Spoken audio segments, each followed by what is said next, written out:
భారీ బహిరంగ సభలు నిర్వహించడంలో బీఆర్ఎస్ ట్రెండ్ సెట్టర్. ఎలకదుర్తిలో జరిగిన బీఆర్ఎస్ రజతోత్సవ సభ చూస్తే ఇది నిజమని మరోసారి తేలిపోయింది. సబ్బండ వర్గాల ప్రజలు పోటెత్తి బీఆర్ఎస్ రజతోత్సవ మహాసభను గ్రాండ్ సక్సెస్ చేశారు.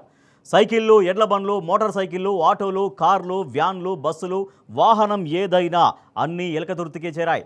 అన్నదాతలు, మహిళలు, యువత, విద్యార్థులు, ఆటో వాళ్లలు, ఉద్యోగులు ఇలా అందరూ సభకు పోటెత్తారు. జన సునామీ తరలి వచ్చి మరోసారి కేసీఆర్ మహాసభను చరిత్రకెక్కించింది. ఎలకదుర్తిలో నిర్వహించిన బీఆర్ఎస్ రజతోత్సవ సభ దిగ్విజయమైంది. ఊహించిన దానికంటే అశేషంగా జన వాహిని తరలిరావడంతో గ్రాండ్ సక్సెస్ అయింది. కిక్కిరిసిన సభా ప్రాంగణం రాష్ట్ర ప్రభుత్వంపై రణ సంతకం చేసింది. రాష్ట్ర సాధన ఉద్యమంలో డిసెంబర్ 16, 2010న ఇదే వరంగల్ వేదికగా బీఆర్ఎస్ నిర్వహించిన తెలంగాణ మహాగర్జనను తలపించేలా ఆదివారం ఎలకదుర్తి వేదికగా జరిగిన రజతోత్సవ సభ సింహ గర్జన చేసింది. మండుటెండను సైతం లెక్క చేయకుండా లక్షలాదిగా తరలివచ్చిన జనసంద్రం ఏ నాటికైనా తెలంగాణకు రక్షణ కవచం బీఆర్ఎస్ మాత్రమేనని తేల్చి చెప్పింది. ఎలకదుర్తి చుట్టూ దాదాపు 20 కిలోమీటర్ల పరిధి వరకు బీఆర్ఎస్ రజతోత్సవ శోభ సంతరించుకుంది.